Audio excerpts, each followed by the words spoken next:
I've been wanting to do this video for a very, very long time. And understandably, when life gets busy, shall we say it busy, you're working, you're juggling things, I put it off. And during lockdown, during COVID-19, I decided that now's the time to really put certain video aspects, certain particular topics that I'm sure other people can relate to, or it can help them, guide them, and put it out there, because I'm sure there are other people that have had similar experiences, similar things that they can relate to. So this is going to be on my YouTube channel, Raise Your Vibes. This is all about helping other people in perhaps less fortunate circumstances, less fortunate situations. And it's about helping one another go through difficult times, difficult scenarios in our life. So what I'm going to talk to you about today is about dealing with resilience and dealing with determination, especially in very, very challenging and difficult situations. So I'm going to give you a little bit of a background, a bit of a story about something that's happened in my personal life, and hopefully this particular situation can resonate with quite a lot of you that perhaps have gone through very hard and challenging situations in your life. Perhaps it gives you strength, perhaps it gives you some determination, perhaps it gives you some aspect of thinking, well, there's people out there that have had it slightly more challenging, slightly more harder. So here goes. Okay, so like I said, the topic is determination and resilience. So I'm from England, born and bred there. I lived in a city called Sheffield and had a great childhood growing up, very, very athletic, very tall for my age. I stood out in comparison to quite a lot of my male relatives because I was very tall for my age. Some of you might call it big boned, whatever, but there was always this tomboyish sort of like personality to me.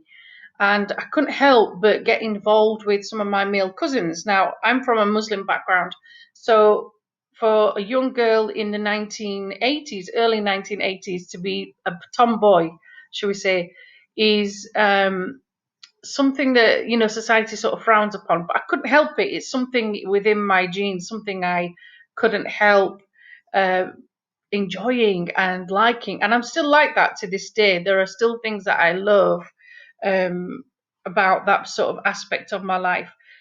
Now, I was into sports. I was into playing football, netball, basketball, cricket. Loved cricket. I was into playing marbles, climbing trees, playing conkers. Like I said, these are stereotypical things that boys of that particular age, and especially in my culture, when the girls should be, you know, in the kitchen helping mama, was doing. And it all changed one particular day when I was about 11 years old. Now, what happened was one particular day at school, I was in high school, one particular day at high school, I was in the gym lesson. Now, we had a huge gymnasium at school, and we had to climb the horse, as we call it. So the horse, depending on where you are, is like a wooden box with different like levels.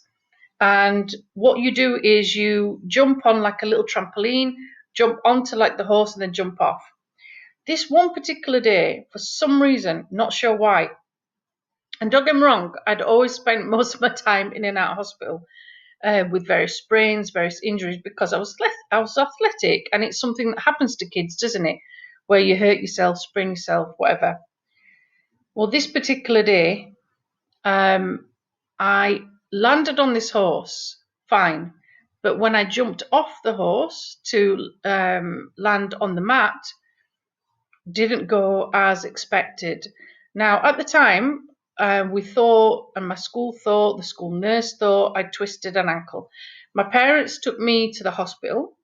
Sim, you've got a twisted ankle, you need to rest, you need to do this. Unfortunately, I didn't get better. And this injury just wouldn't go away. Now, I'm right, like I said, I was about the age of 11. Now, I continued to deteriorate for some time, and from basically struggling to walk, limping. This was over a good progress of a good couple of months that my health suddenly, like that, went. Okay. I found myself waking up some mornings in absolute agony. And the only way I could describe it, it was basically coming from my left hip joint. I couldn't explain to you what was happening. It's just that I knew I struggled to walk. So there were times when I would wake up in the morning, wake up at night in pain, absolute excruciating pain. And I couldn't tell you what it was. It was just unbearable pain that I felt. And as these months went on, obviously my parents were making sure I went to go and see medical doctors and making sure that somebody was trying to help me out to see what was wrong. Obviously they couldn't find anything. But the point was that during this time, this pain continued to the point where I would wake up some mornings and I could not get out of bed. I physically had to, I remember climbing out of my bed one morning, putting my hands down on like the carpet and pushing my body down the steps to go downstairs, obviously to the living room, and say to mum and dad, something is not quite right.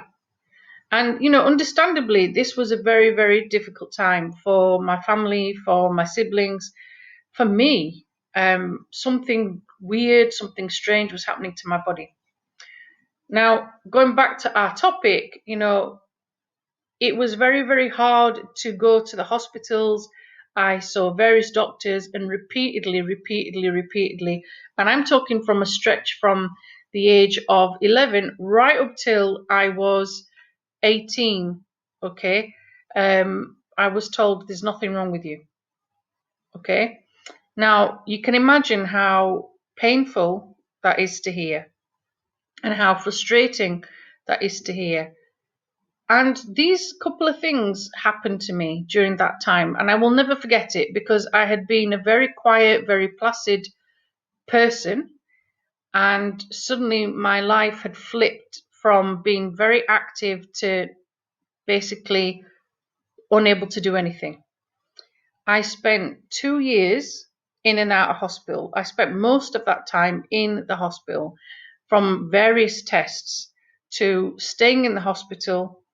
I had, various x-rays, various tests, various blood tests, various, procedures done, electric shock treatment on my leg.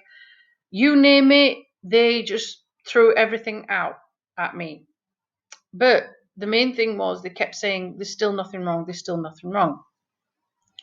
I knew clearly there was.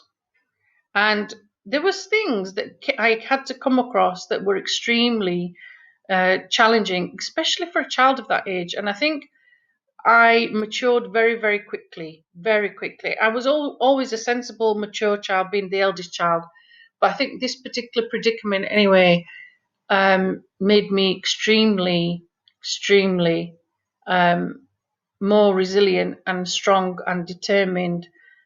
And I think in hindsight, probably made me very intrepid as well, and made me fearless and very passionate. And also, nowadays, if I see some injustice or if I see something that needs changing, oh God, I will go about and do it.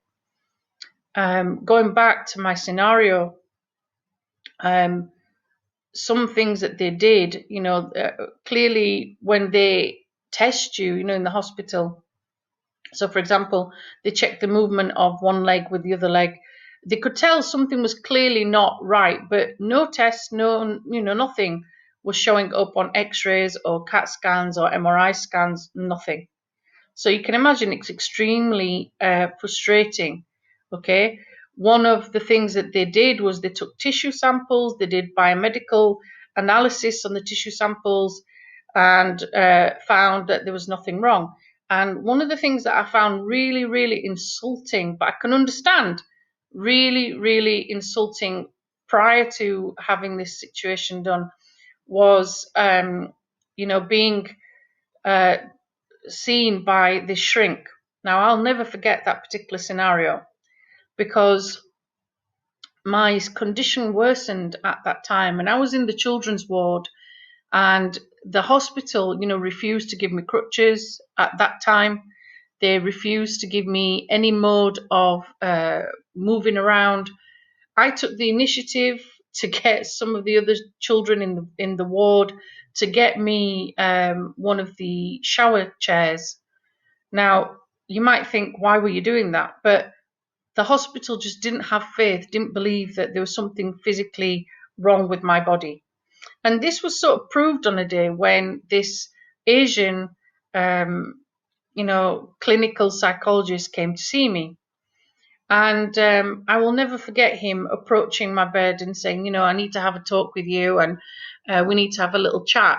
And I remember him observing me meticulously as I got out of my bed and got myself onto this shower, cubicle chair. Now, the only way I can describe this shower cubicle chair is that it looks like a plastic chair. It's got wheels on. It's got some stability at the bottom to sort of like block it. But also, what doesn't go forward, there's nothing for you to push it. You have to go backwards with this particular chair. And he was watching me get out of bed. Okay, so again, I obviously pressed my hands down, pushed myself up, shuffled across, got myself into the chair, and off I went with him into this, room. He was observing me all the way through, and I felt observed. Obviously, I understood. I understood he had a job to do, but as we got into the little cubicle, he started his what I will call interrogation, and he began with, "You seem to be able to move around very, very freely for someone who is, not able to walk." And my response was, "Well, what do you want me to do? You know, I'm in this predicament. I'm in this particular situation. You have to modify. You have to adapt. You have to adjust." One day I was walking freely. I was running around. I loved running. I loved doing all the various things that a child of that age who is into her sports, who's athletically inclined, wants to, and suddenly it's gone. I'm not somebody who's going to sit there and lay still and just let this take over my life. So I continued answering him and challenging him back. And I'm sure maybe he thought as an adult I was being quite rude. Maybe he thought I was being obstinate. But if anything, I was making him realize that, I had to adapt. I had to change depending on my circumstances. Now, as this progressed and he continued having this conversation, it was clear to him, and his agenda was that I was doing all of this to attention seek, and basically I wanted time with my father. So only years later, when I obviously studied psychology at college myself, I understood that he was looking at things from a Freudian concept. Boy, was he wrong. Not long after that, I was, told that I'm going to have some surgery to take some tissue samples away. They did 2 surgeries like this on my hip. I've still got the scars on my leg. One initially was about 4 or 5 centimeters long to take some tissue samples out. And then they did another surgery like that to just see, what is it that's going on. When they did the first operation, obviously the surgeons had a discussion with my father, and I was present, I was listening. And they said, once we had her under anesthetic, one of the things that we did was to basically manipulate her leg and manipulate the movement in her leg to see if there was any reason as to why she was restricting her movements. There's obviously a certain limitation to her movement of her leg, but we thought it was psychosomatic, and we thought that perhaps she was making this up to get attention from you. And I'm sat there thinking, what the hell? What are you on about? Why would somebody make this up? Why would how could they even fake this? It's a severe thing to have to try and fake. Anyway, moving forward, and several more operations later, and we're talking, a long spell of time on traction. Their solution they didn't know what was wrong, they couldn't label it, they couldn't identify it, but their solution was, let's put some traction on her. Now, traction, oh my God, if you need your legs waxing and hair removing, I know how that feels now. Never again. Basically, traction was a process. I don't know if they'd still do it, but traction is a process where you have a very long, sticky bandage from the top of your thigh all the way down to the bottom of your feet and up again on the other leg. Same with both legs. You are bed bound depending on the process. So for me, I had various cases of this for 6 weeks and then another 6 weeks and so on. And at the bottom, the sort of like plaster, I guess, is like also bandaged up so that it doesn't come off, it doesn't walk off. So you can imagine it's extremely uncomfortable. Then at the end of your bed, and at the end of the bandage where your ankles are, there are some weights. Okay, and these hang off the actual bed. They're there for 6 weeks. Imagine that. Okay, the whole purpose or the whole point of that is to pull like your legs and your ligaments. And like I said, they didn't know what this was. They didn't know the situation of what it was, but this is what they thought they needed to do to improve the situation. I was given suggestions of basically, let's try and drill into the bottom part of your leg, and we can put some stabilizers in, we can screw some holes into your bone of your lower part of your legs, and you can wear special boots to help straighten the way you walk. And I was like, no, this has got nothing to do with the bottom part of my leg, it's the top part of my leg where I have issues. And there was a whole load of, dealing with very, very experienced doctors, don't get me wrong, but also doctors that just didn't have a clue what was going on with me, didn't have an understanding or an inkling of why this particular scenario was happening with me in my life and what was happening with my body. Now, this went on for a number of years. I would be out of the hospital when they needed the bed, and I wasn't classed as a severe case, so I would be out, then I'd be back in, out, back in, out, back in. This went on for a number of years, and I'd be off crutches, I'd be walking again. So obviously when you spend your time stuck in a bed on traction, it's very painful, very sore. You lose all muscle strength, you lose quite a lot of physical attributes in your leg that normally you would have. And it takes a lot to regain that strength and to be able to walk again. Now, in that time when I spent, going in and out of hospitals, some of the things that they tried as I got older, approaching age 15, 16, obviously I was walking either with a crutch or a walking stick, or one of the solutions they had was basically putting a wedge in my shoes for some reason, because it was clearly I was walking with a limp on one side. Sometimes it would be very minor, sometimes it would be very severe. You couldn't control it. As weird as it sounds, when the weather was really bad in England, it rained quite a lot, as you can imagine. Damp weather, cold weather, it would be hard. Okay, so the situation would be that I would really struggle to walk, and it'd be more painful as well. And the only way I can describe it to you is almost like it was grinding, something like this, grinding inside. And I was given as well option to have like these special boots made. I was like, no, this is all just like prosthetics in a way. Just deal with the issue of what was going on.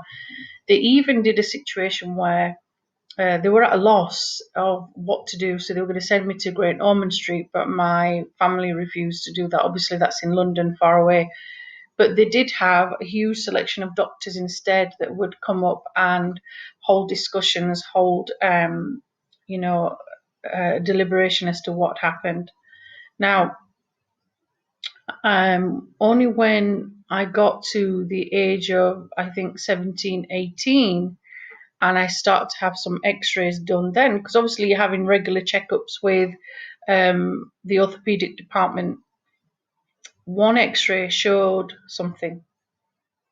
Okay, now remember, this is a situation that has continued in my life from the age of 11. Up till then, nothing, no evidence. Finally, I was sat down and told, okay, we could see the problem. And the only thing I could say to you is it was almost like somebody went and shined a little torch and a ray of hope. And it was a relief. It was a huge relief to know that there was something, all this time, all this pain, all this constant, people accusing me of lying, of having a fake illness. It was finally over. There was hopefully going to be a solution. There was hopefully going to be some sort of recovery. There was going to be something that they could give me to sort this situation out. And what I was told by one of the orthopedic surgeons was that basically in my left leg, in the left hip, where you've got like the ball and socket joint. So imagine that's the socket joint there. And this is like the hip joint. The ball and socket joint sits like that normally. But in the middle, you've got obviously the cartilage and the tissue. What had happened was this part of the bone had eroded, gone. And it was basically grinding, and it was stuck in that position. So as I'd grown and as I'd developed and my body had changed, and obviously at the age of like 16, 17, 18, your body is still changing and growing, it had got stuck in that position, okay? And I was just relieved. That there was now this, predicament that I'm going to be in. And the solution was eventually to have a hip replacement. Now, again, I faced quite a lot of obstacles to get that done, quite a lot of backlash to get that done. Most of that was coming from my family and from people that thought that, no, this is not the right solution. This is not the best solution for religious reasons, for personal reasons, for culture reasons, from tradition reasons. I was then at the age of like 18, and for the first time in my life, I really used my voice, and I used it to the best way that I could. I do not regret that decision at all, because being the youngest person at that time to have that surgery done was a huge step. And I was told there's two choices that you've got. Either you're going to end up back in a wheelchair, or you're going to be able to walk. And I remember looking at this doctor sternly and saying, well, I've been there, done that bit, been in a wheelchair. What's the worst it could be? But if you could give me the chance to walk again, with this ability to have this freedom again, brilliant, bring it on. And when I was about 20, I think, I had that surgery during the first sort of like summer period of my holidays from university. So you can imagine, you're supposed to be resting, you're supposed to be catching up on assignments, reading ahead for the following year. No, I was spending my time recuperating from major surgery. And the only way I can describe that pain from waking up from that surgery was like being shot. Not that I know what it's like to be shot. Now, it took a long time to recuperate. It took a long time to rebuild my strength in my legs and my muscles. And, since that time, I've had another hip replacement. I've had two. Quite possibly I'm due a third one because of my age. I'm 42 soon. And understandably, you wear it out.